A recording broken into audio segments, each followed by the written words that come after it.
अस्सलाम वालेकुम। आज हम चैप्टर नंबर 11 का lecture number 2 homeostasis in plants discuss करेंगे। एज वी नो कि प्लांट भी लिविंग ऑर्गेनिज्म है, तो ऑब्वियसली ये भी एनवायरनमेंट में होने वाली चेंज को रेस्पॉन्ड करेंगे। तो हम देखेंगे किस तरह से रेस्पॉन्ड करते हैं या अपने इंटरनल एनवायरनमेंट को किस तरह से कांस्टेंट रखते हैं, और जो अजाफी चीज़ें हैं उसको किस तरह से बॉडी से एलिमिनेट करते हैं और बॉडी के होम्योस्टेसिस कंडीशन को मेंटेन करते हैं। तो ये सारी चीज़ें जो हैं इसमें हम डिस्कस करेंगे। इसमें ऑक्सीजन आ जाएगा, इसमें कार्बन डाइऑक्साइड आ जाएगा, इसमें नाइट्रोजनस मटेरियल्स आ जाएंगे। First of all, removal of extra carbon dioxide and oxygen. कि प्लांट्स की बॉडी के अंदर जो अजाफी कार्बन डाइऑक्साइड होती है और ऑक्सीजन होती है, प्लांट उसको किस तरह से रिमूव करता है बॉडी से। प्लांट को दो कंडीशन जो है वो बेयर करनी पड़ती है, पहला डे टाइम में और दूसरा नाइट टाइम। दोनों में जो है इसकी कंडीशन चेंज हो जाती है। डे टाइम में क्या होता है, कार्बन डाइऑक्साइड प्रोड्यूस हो रही होती है सेलुलर रेस्पिरेशन के प्रोसेस के दौरान, और यही कार्बन डाइऑक्साइड जब फोटोसिंथेसिस का प्रोसेस होता है उसमें यूज हो जाती है। तो ओवरऑल प्लांट को जरूरत पेश नहीं आती कार्बन डाइऑक्साइड को बॉडी से एलिमिनेट करने की, क्योंकि ये वेस्ट प्रोडक्ट नहीं है, ये यूज होता जा रहा है। सेलुलर रेस्पिरेशन में प्रोड्यूस हो रहा है और फोटोसिंथेसिस में यूज हो रहा है, तो अजाफी बचती नहीं है कार्बन डाइऑक्साइड, तो ना ही जरूरत पड़ेगी इसको बॉडी से एलिमिनेट करने की।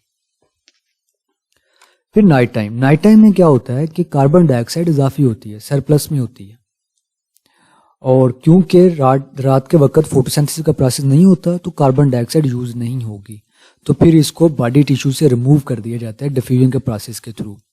Diffusion mean movement of molecules from higher concentration to lower concentration. और जो लीव्स हैं या यंग स्टेम्स हैं, यंग स्टेम मतलब ग्रीन स्टेम जिनके अंदर फोटोसिंथेसिस होती है, कार्बन डाइऑक्साइड जो है वो स्टोमेटा के थ्रू बॉडी से एलिमिनेट हो जाएगा, रिमूव हो जाएगा। एज वी नो, रात के वक्त जो स्टोमेटा है वो क्लोज होते हैं, तो फिर कार्बन डाइऑक्साइड किस तरह से रिमूव हो जाती है। स्टोमेटा के क्लोज होने के बावजूद उसमें इतने थिन होल्स मौजूद होते हैं जहां से ये गैस जो है वो रिमूव हो सकती है। कार्बन डाइऑक्साइड मॉलिक्यूल्स का साइज बहुत स्मॉल होता है, तो ये उन पोर से स्टोमेटा के क्लोज होने के बावजूद भी वहां में इतनी स्पेस होती है कि ये रिमूव हो जाते हैं। अगर हम रूट्स की बात करें, रूट्स में क्या होता है, कार्बन डाइऑक्साइड जो है वो डिफ्यूज होती है उसकी जर्नल सरफेस से, उसकी सतह से, कहीं से भी रूट में से जो है वो कार्बन डाइऑक्साइड रिमूव हो जाती है। मोस्टली क्या होता है, रूट हेयर्स के थ्रू जो है वो कार्बन डाइऑक्साइड बॉडी से बाहर निकलती है। रूट के ऊपर छोटे छोटे हेयर लाइक स्ट्रक्चर्स होते हैं, उसको रूट हेयर्स कहते हैं। स्मॉल होते हैं, उनकी जो वाल है ज्यादा थिक नहीं होती, उसमें पोर ज्यादा होते हैं, जिसकी वजह से रूट हेयर से ज्यादातर गैसेस, कार्बन डाइऑक्साइड स्पेसिफिकली, वहां से रिमूव हो जाती है। तो ये देखा हमने कार्बन डाइऑक्साइड किस तरह से बॉडी से रिमूव होती है। अब हम देखते हैं ऑक्सीजन। ऑक्सीजन जो है वो मेसोफिल सेल के अंदर जहां पर फोटोसिंथेसिस हो रही होती है वहां पर प्रोड्यूस होते हैं दिन के वक्त। और फिर क्या होता है, ये वाली ऑक्सीजन सेलुलर रेस्पिरेशन के प्रोसेस में यूज होती है, और इसके अलावा बाकी की जो एक्स्ट्रा अमाउंट में कार्बन डाइऑक्साइड प्रोड्यूस होती है उसको फिर स्टोमेटा के थ्रू बॉडी से रिमूव कर दिया जाता है। तो इस तरह अजाफी ऑक्सीजन को लीफ में से थ्रू स्टोमेटा रिमूव कर दिया जाता है। नेक्स्ट है removal of extra water. As we know, plant जो है वो सॉइल से वाटर हासिल करते हैं, और फिर इसके अलावा प्लांट्स के अंदर जो सेलुलर रेस्पिरेशन का प्रोसेस होता है उसमें भी वाटर जो है वो प्रोड्यूस होते हैं। प्लांट्स नॉर्मली क्या करते हैं, एक्स्ट्रा अमाउंट में वाटर को स्टोर करते हैं टर्जिडिटी के लिए, जिससे पौधों को तनाव मिलता है और पौधे जो है वो स्ट्रेट रहते हैं, पत्ते स्ट्रेट रहते हैं। टर्जिडिटी तनाव मिलता है वाटर की वजह से। लेकिन जो पौधों के अंदर एक्स्ट्रा वाटर होता है उसको वो रिमूव करते हैं ट्रांसपायरेशन के थ्रू। ट्रांसपायरेशन क्या होता है, ये नीचे इसकी डेफिनेशन दी हुई है। Transpiration is the loss of water from plant surface in the form of vapours. कि पौधे की सतह से पानी को जाया करना बुखारात की शक्ल में ट्रांसपायरेशन कहलाता है। तो पौधे जो है ट्रांसपायरेशन के थ्रू अजाफी पानी को बॉडी से रिमूव कर देते हैं। नाइट टाइम में क्या होता है, नाइट टाइम में स्टोमेटा क्लोज हो जाते हैं। जब स्टोमेटा क्लोज होते हैं तो फिर ट्रांसपायरेशन का प्रोसेस नहीं हो सकता। स्टोमेटा के अंदर जो सुराख है, स्टोमेटा सुराख जो है वहां से वाटर रिमूव नहीं हो सकता। गैसेस तो रिमूव हो जाएंगी लेकिन वाटर रिमूव नहीं होगा। तो जिससे क्या होता है कि पौधों के अंदर वाटर जो है वो जमा होना शुरू हो जाता है। तो पौधे जो हैं वाटर को रूट्स के अंदर स्टोर कर लेते हैं और फिर इसके अलावा इसको जाइलम वेसल्स के अंदर इसको स्टोर कर लेते हैं। और फिर इसके अलावा कुछ प्लांट जैसे कि ग्रासेस वगैरह हैं, उनके अंदर पौधों के पत्तों के ऊपर खास पोर्स होते हैं। वो पौधों के जो पत्ते हैं उनके टिप्स पर और इसके बाद एजेस पर, किनारों पर जो है वो सुराख मौजूद होते हैं और वहां से फिर एक्स्ट्रा वाटर जो है वो रिमूव होना शुरू हो जाता है। The appearance of drops of water on the tips or edges of leaves is called guttation। और इस प्रोसेस को गटेशन कहते हैं और ये अलग से डेफिनेशन आती है, इंपॉर्टेंट है। जैसा कि ये इसको एलिमिनेट किया गया है डायग्राम में, ये ग्रास का पत्ता शो किया गया है, इसके साइडों के ऊपर वाटर ड्रॉप नजर आ रहे हैं, तो ये चीज कहलाती है गटेशन। ये भी गटेशन का प्रोसेस है। Guttation is not to be confused with dew. Dew और गटेशन में कंफ्यूज नहीं होना। गटेशन अलग चीज है, ड्यू अलग चीज है। ड्यू क्या होता है, शबनम क्या होती है, which condenses from the atmosphere on the plant surface.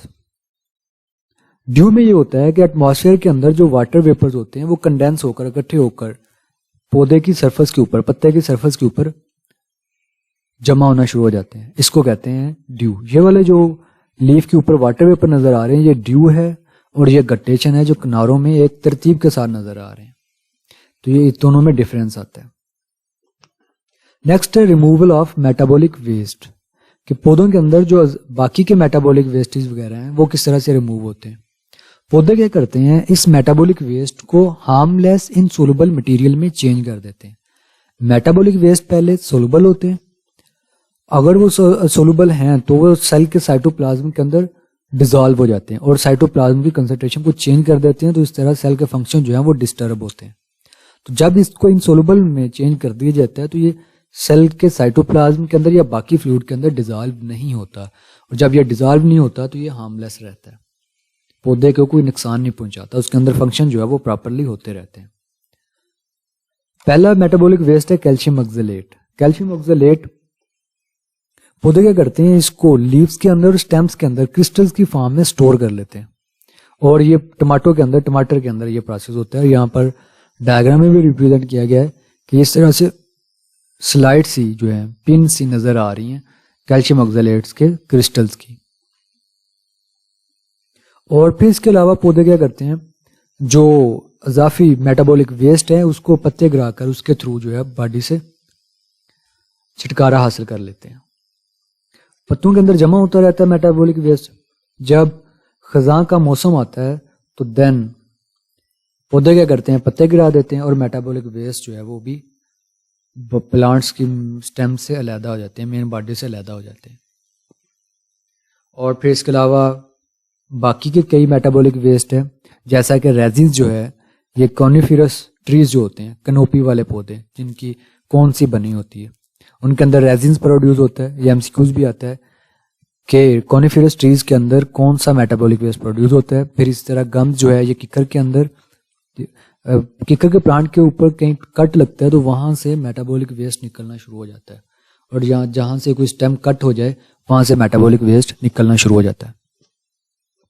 फिर लेटेक्स जो है ये रबर प्लांट्स है, और म्यूसिलेज जो है कार्निवोरस प्लांट्स जो शिकार करते हैं, और लेडी फिंगर्स भिंडी से जो है ये रिलीज होता है। जिस तरह ये रेजिन ड्रॉप्स है नजर आ रहे हैं, ये मेटाबॉलिक वेस्ट है। फिर इसी तरह रबर प्लांट को कट लगाया जाता है, इससे लेटेक्स निकलता है, इसको इकट्ठा किया जाता है और ये रबर बनाने में यूज होता है। और ये म्यूसिलेज है, ये एक कार्निवोरस प्लांट है, इसके ऊपर ये किनारों के ऊपर, टिप्स के ऊपर जो है ये म्यूसिलेज जमा हुआ है। ये जितने मेटाबॉलिक वेस्ट हैं ये गम्मी टाइप होते हैं, चिपचिपे होते हैं, जिस तरह गूंद होती है वैसे होते हैं ये सारे। तो इसने ये देखिए यहाँ पर इंसेक्ट को ट्रैप किया हुआ है। इंसेक्ट जैसे ही आके इसके ऊपर बैठता है तो इन लेटेक्स के साथ, इस म्यूसिलेज जो यहाँ से निकलता है इसके साथ चिपक जाता है, वो दोबारा फ्लाई नहीं कर पाता। और फिर ये कार्निवोरस प्लांट एंजाइम सेक्रेट करता है, इसको डाइजेस्ट करके इसके बॉडी के न्यूट्रिएंट्स जो है वो जज़ब कर लेता है। तो इस तरह ये इससे फायदा लेते हैं म्यूसिलेज से कार्निवोरस प्लांट। अल्लाह हाफिज़।